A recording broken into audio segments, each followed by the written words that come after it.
Kia ora, welcome back to another economics video. Today we're going to do another tutorial. We're going to do a paper walkthrough for the economic growth paper 91224. This is from 2024. We're going to go through each question, just look at the structure, maybe how to answer it, the kind of content that we're looking at in each question and how we might tackle it. So let's start. We're going to try to spend 10 minutes at the most on each question. So the first one is aggregate demand, aggregate supply. We would love to see this question in the end of your exam because it's the exact one we expect to see. So let's tackle. Construction of the Te Kaha, the multi-use arena stadium in Christchurch, started in 2022 and is planned to finish in 2026. The $638 million arena will be set to host a variety of sporting and music events. The roof will ensure the events can be held all year round and high quality acoustics, and a 36,000 capacity for concerts are likely to attract national and international events. And then we can see two shifts on the graph. We've got our AS curve shifting and our AD curve shifting both to the right, leading to a big increase in Y. Now we care about this axis because it's the economic growth paper, so we care about the increases in real GDP. So let's look at the question here. Explain each shift, aggregate demand, aggregate supply of the shown on graph 1 and the impact on economic growth due to the construction and operation of Te Kaha. So, of course, we're going to be looking at the two equations that we need, or the two components. So the component of aggregate demand is AD equals C plus I plus G plus X minus, and then the way that we're going to remember this supply is by using copy print. So we're going to start with the COP, which is our cost of production. Then we've got population, then we've got infrastructure, then we've got imported raw materials, then we've got productivity, then we've got infrastructure, then we've got technology, which is the TE, and then we've got R for resources. So if we go down on our graph to answer this question, we're going to talk about AS increasing and AD increasing. I think I'm going to start with AD increasing. I'm going to look at the construction. So for me, what's important here is this $638 million arena. So that's going to be $630 million in construction costs. And we're going to use our 4 C's structure here. So we're going to use cause, curve, component, curve, consequence. Cause, component, curve, consequence. And so let me add a text box in here and we'll do part 1. We don't want this highlighted. Cause. So the cause for me is going to be the building of the Christchurch Multi-Use Event Centre will cost hundreds of millions of dollars in construction. We get that straight from the context. And then the components. Construction obviously is investment spending. So the building of a new facility to host an event is an example of investment spending, I. And then curve, which is our third C. As investment is a component of aggregate demand, AD, state the equation here, AD plus C plus G plus X minus a rise in I, investment will increase aggregate demand, shifting AD to AD1, or shifting AD to the right to AD1. And then the last one is going to be our consequence, but we're actually not going to put a consequence in here. What we're going to do is save our consequence for the bottom. So we don't want to, the issue that we're staying away from is putting our consequence of Y to Y1 and saying that's all due to AD, because it's not all due to AD, some of it's due to AS. So we're going to put it all at the bottom. So then we go to our next cause, component, curve, consequence, which is going to be the shift in AS. We're going to get that from the hosting of the national events and the increased capacity. So we're going to say that the arena will cause an increase in the number of events that are possible, particularly concerts. That's a quote from the context. The curve, this leads to an increase in the productive capacity of the economy. We've got more resources, so we've got more, perhaps you could call it more infrastructure, or we could say more resources in order to produce goods and services. This leads to an increase in aggregate supply from AS to AS1. And then the last one here is consequence, which is going to be for both of them. Consequence, both of these curves will combine to shift AD to shift real GDP to the right from Y to Y1, representing economic growth. Again, we want to finish there with representing economic growth because this is the economic growth paper. So we want to finish talking about economic growth because the question here says the impact on economic growth. So of course we want to increase economic growth there. So let's look at the next question, B. Explain one disadvantage of using real GDP to measure economic growth. When I first see this question, I think perfect. One way I can display my knowledge to this examination is to put in a definition. So instantly I'm going to put my definition here of real GDP, and I'm actually going to put it in? I'm going to put it in without the highlight, obviously. So I'm going to put my definition in. Real GDP is a measure of the value of all goods and services produced in an economy in a year. Perfect. And then I'm going to say one disadvantage of real GDP, and then I'm going to back it up with an example. So one disadvantage of a real GDP is it does not include non-market activities that improve welfare, for example, a free bike repair or charity work. So GDP, of course, is measuring goods and services sold. If something's made for free or produced for free, which benefits society, that's not included in this measure of economic growth. That's one downside. There's also some other downsides that you can look into there. This is just the one that I've chosen. Let's continue on. Christchurch is also benefiting from the 2022 opening of Te Pai Christchurch Convention Centre. In its first year of operation, it hosted 234 events with nearly 130,000 people participating, and 50 million in direct economic value for Christchurch. In contrast, the New Zealand International Convention Centre in Auckland isn't expected to be completed until early 2025 after a major fire in 2019 caused significant delays. Compare and contrast the opening of Te Pai Christchurch Convention Centre on different regional growth rates in New Zealand. So let's have a think about this. Just looking at our question up here, the first part is saying all of these benefits are going to the Christchurch region, and Auckland is not getting those same benefits because it doesn't have a nice convention centre. So what we're going to say is Christchurch is going to benefit. They're going to get more growth than Auckland. In fact, Christchurch might get some of Auckland's growth. Some of the tourists and some of the events that would have happened in Auckland are now going to happen in Christchurch. Christchurch is going to get all those benefits and the flow-on effects too. So events held in the, let's make that a bit larger. Events held in the convention centre will bring more people to Christchurch from both New Zealand and overseas. This will lead to greater growth in Christchurch. So they're going to get higher growth because they're going to get more. If we think about circular flow, they're getting more consumer spending, more export receipts, more income, more investment, and therefore more economic growth. And they're going to spend on activities related to events such as accommodation, food and tourist activities. Other regions that do not have a convention centre may miss out on spending. For example, Auckland may be worse off in the short term as events are not held there, but rather in Christchurch. So Christchurch is going to be better off, and then because we're doing compare and contrast, we're going to talk about another region that's not doing better off, so Auckland's going to be worse off. I've highlighted this worse off and greater growth just to show that I'm using those comparing words to say the difference between these two economies. The last question is the distribution of income in Christchurch area. A bit of a curveball, I think, when this question came up. It's not really one that's been looked at before, but definitely one that you should have the skills to answer, especially if you've done inequality standards. So the convention centre will make Christchurch region better off, so again, better off, as it will lead to higher employment in the Christchurch region as workers are needed for activities related to events. Workers gaining employment will likely come off of unemployment benefits or other low-income roles, reducing inequality as lower income rises. So we're saying that this increase in output in the economy is going to lift up that bottom level of income into the higher or middle brackets. Christchurch tourism businesses will also see an increase in customer sales and revenue, leading to further employment of low-income households. So it's going to spread from outside of just that one centre into the wider regions. While some business owners may also increase their income from the increased profits, this would likely be a much smaller group of people. And I might also add there that the government is the owner. The government is the owner of the Te Pai Centre, so they will get the benefits, and then they'll be able to feed that back into the economy in order to lift up those lower brackets. And that's the final question. Let's get on to question 2. Impacts of economic growth. Astrotourism is one of the newest travel trends. Tourists travel to areas with very low levels of artificial light to view stars and galaxies in the night sky. These areas attract tourists from within New Zealand and all across the world. New Zealand has the largest international dark sky reserve at Lake Tekapo. Astrotourists have to spend at least one night at Lake Tekapo, and this has boosted the economy of the district. The influx of tourists and migrant workers has put pressure on the housing availability in the town. Circular flow model. Referring to one model, identify 3 flows that will increase due to an increase in astrotourism.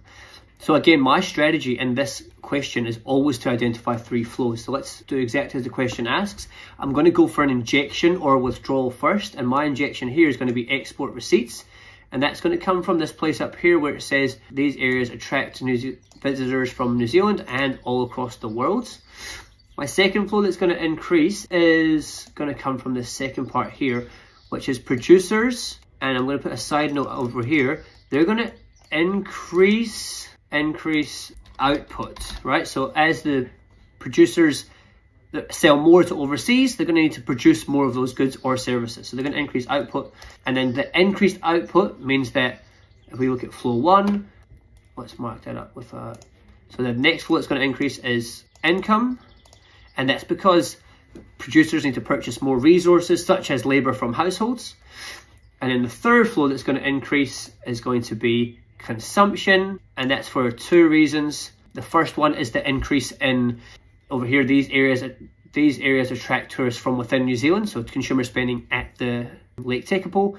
And it's going to be from the households' increased income that now they're going to spend more on goods and services in the Tekapo region. For example, at the local grocery store or petrol station. So my answers in here are going to be export receipts, and then it's going to be income, and then it's going to be consumption. Of course, I'm going to want to use the words here. I'm going to want to use the words here that they're using in the text, just to make sure I've got the same wording, because sometimes these can be a little bit different. It might be consumption spending rather than just consumption. B, choose one of the flows identified on A and explain why it will increase. I'm going to focus on the injection here, because I just like to start on that first injection. So an injection is any flow from these 3 sectors into that 2-sector model, so the export receipts. And I'm going to define injection, and I'm going to make sure I'm talking about the resource material in here as well. So, here's my answer. Export receipts injection. The export receipts flow will increase as Astrotourism leads to more overseas tourists coming to New Zealand and spending on goods and services such as food and accommodation. Pretty simple answer here, but making sure that I'm talking about Astrotourism, that I'm saying that there's more overseas tourists and that they're spending on goods and services.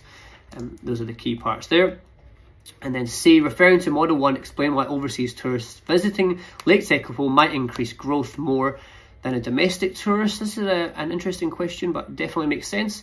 And my answer here comes from this section. This part here, let's mark up this. So this is my 2-sector model. This squared my 2-sector model. And so money flows between those 2 sectors. New Zealand households to New Zealand businesses. New Zealand households to New Zealand businesses. New Zealand businesses hire New Zealand households. New Zealand households spend at New Zealand businesses. And the money flows around that economy. So if Astrotourism increases with my local customers, they're going to spend at different producers, but still at New Zealand producers. And any extra dollar spent at New Zealand producers is just one less dollar spent at another New Zealand producer. However, when the overseas visitors spend in New Zealand, they're adding, well, not using the wrong tool here, they're adding money into that system. They're adding export receipts into there. And then those export receipts then go to the households, who then go back to the producers. So say there was $100 flowing here, it's going between those 2. Now there's an extra $100 to flow between those 2 sectors. So any export receipts is going to be extra money to flow in that 2-sector model, in that regional circular flow, whereas money spent in there is just going to be redirected between those 2. And so I kind of put that in a bit of a different way. Again, I've really stated that it's an injection because it's important to say there. So export receipts are an injection into the circular flow model. Therefore, spending on accommodation and food will increase economic activity as there is now more money in the system. Let's move to question 3. Okay, part D. So let's compare and contrast the impact on Astrotourism on government revenue and expenditure to begin with. So I've got a bit of an answer here, and I'll paste it in, and then we can walk through it. So text box. Government revenue will increase due to the increased collection of GST on spending, increased income taxes as more people are employed, and higher company taxes as profits increase. So let's put that in the paragraph. So what we're looking at here is there's more flows between these 2, and as these flows move, there's some benefits. Actually, let's take the eraser here so we can rub out some of this junk. As these flows move, as the money flows between these 2 parts, the leakages will benefit. So there'll be more indirect taxes, there'll be more income tax to the government. So the government's revenues will increase. So that's the first part, government's revenue will increase. Second part, government expenditure on benefits payments will decrease as employment increases. Okay, so that comes from now there's more money flowing from producers to households in the form of income. Transfer payments are going to fall because households will work rather than get the benefit from the government. Then, some spending on infrastructure may be required as more public facilities, e.g. toilets, are required and increased maintenance on roads. Overall, the impact on the government is likely to be positive. You can put that in another paragraph there as well. So there's going to be increased revenues from all the benefits. There's going to be decreased expenditure because of the benefits again. Although we might see some spending on public facilities, overall positive impact. Okay, part 2 of question D. Lake Tekapo residents and businesses involved in hospitality industry, food and accommodation in Lake Tekapo. So again, we're comparing and contrasting those impacts of Astrotourism. So we want to use Astrotourism in the answer. And so let's look at some possible responses in here. So Lake Tekapo residents may face higher costs of housing and rate payments due to the payments for upgrades and infrastructure. So that's referring back to this part here.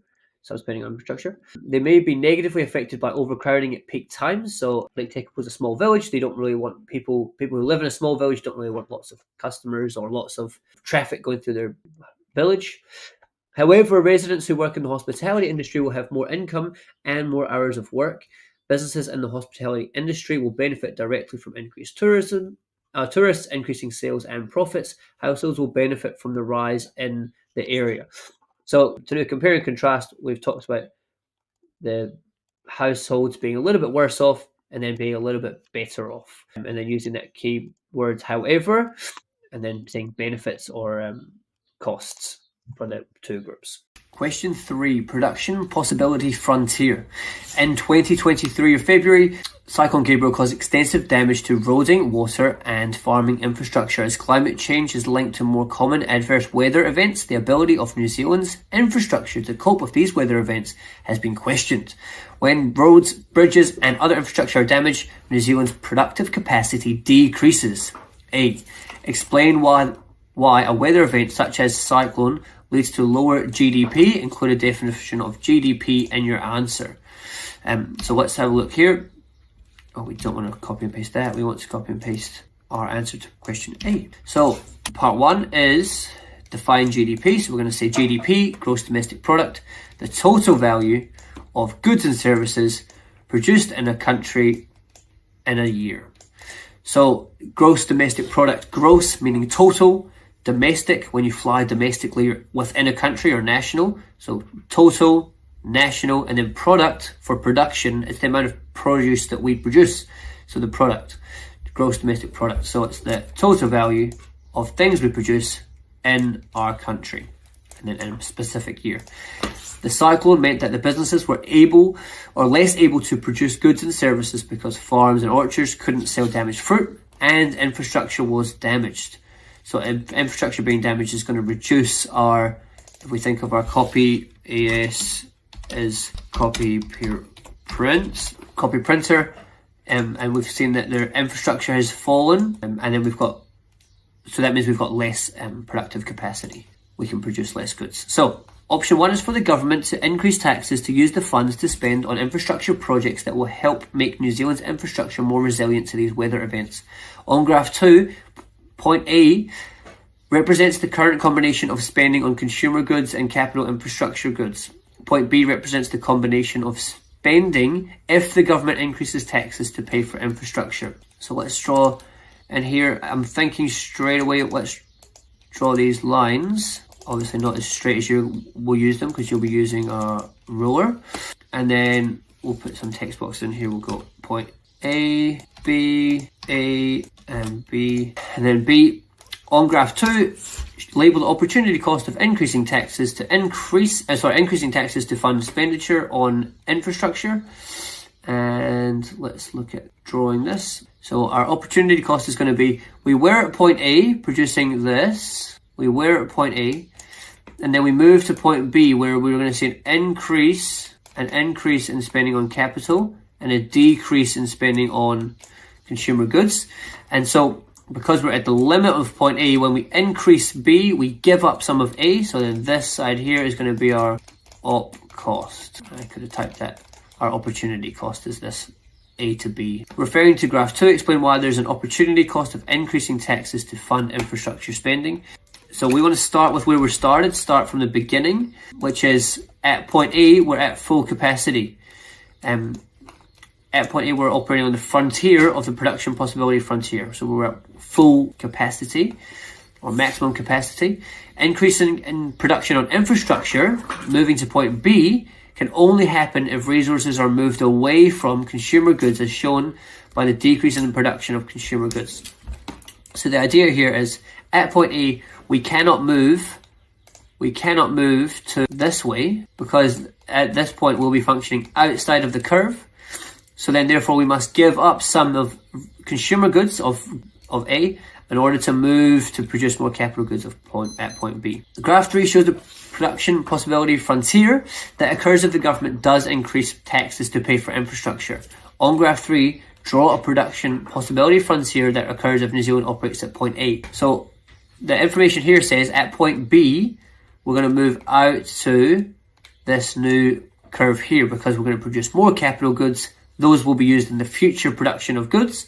Therefore, in the future, we'll be more efficient at producing. Point A, we're going to produce less capital goods. So in the future, we're going to be less good at producing. So you can you can draw your curve anywhere that is less than this point B. So if it's below the replacement, if we're producing less than enough to replace the goods that are depreciating or losing, we're going to be inside the curve. I'm going to draw my one here in green. I'm going to draw it in between the curves. Here, I'm going to call it Y and draw an arrow out to there. Because I'm saying that we're going to still produce more, but if we're producing less capital goods, because we're at point A rather than point B, we're producing less capital goods. So in the future, there'll be less opportunity to produce capital goods. Then last question, E. Referring to graph 3, explain why the future production possibility frontier you have drawn shows a level of potential capacity different from the future production possibility frontier created by point B. So let's paste our answer into here and then let's talk about it. The future potential capacity of New Zealand economy will be greater by producing at point B compared to point A. At point B, consumers will pay higher taxes and have to reduce their short-term spending on consumer goods. There will be a higher production of goods associated with infrastructure, for example, bridges and roads that will be more resilient to floods. This will mean that the economy will continue to function when there are adverse weather events and will be able to grow its productive capacity as shown by the increasing the line to X dash or X star. If the economy continues to produce at point A, there will be more consumer goods produced and a higher short-term standard of living. However, it will be more vulnerable to adverse weather events such as Cyclone Gabriel. These events will reduce productive capacity of the economy as damage to productive resources will reduce the amount of goods and services that can be produced, and this is shown as the decrease in the PPF to line Y star. So if we just look at my answer here, we've got, I would actually break this into two, and I would break this into two paragraphs here, which is to say that you're going to say everything about one. So at point B, you're paying higher taxes, you've got reduced short-term spending, you've got increased spending on capital goods, therefore you're going to move to X star. Compared to, and you should probably use a word here, however, if the economy continues to produce at point A, there will be more consumer goods produced, there will be a higher short-term standard of living, however, it will be more vulnerable. So talk about one, then talk about the other one. So talk about this first one, which is saying at point B, we'll move out to point A, or to line X, and then we'll say, on the other hand, if we move to point A or we stay at point A, then we're going to get Y and then the reason why. A cool thing that I like in here is the sentence, this will mean. This is a nice thing if you're looking to expand your answer, look for more depth. You can put in this means, or this is because, as a sentence starter to expand your answer. So if you're thinking, I've not really said much, or I need to say more, I want to go more in depth, if you use the words this means or this is because, it leads you into writing a more fuller answer. And then that's the end of the paper. Thanks for listening. Drop any questions in the comments or flick me an email.